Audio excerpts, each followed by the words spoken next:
عدى شباب عرض الملعب بالتالي هالضغوط حلوه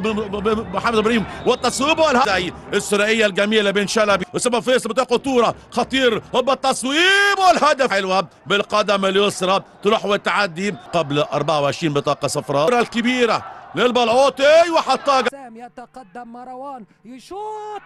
وإشارة باللعب تنفذ الكرة وإبعاد والكرة خطيرة قدم وانطلق في الأمام ودي تمريرة خطيرة ودي فرصة من ناصر عدى ناصر يحطها لكايد يا ولد يا ولد ودي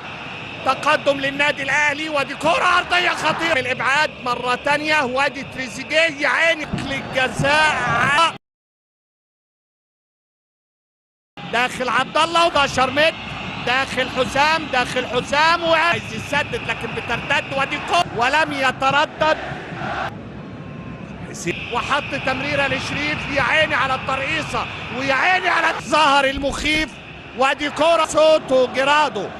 داخل تريزيجيه وجول افهاد يبص شوف الحكايه وبص شوف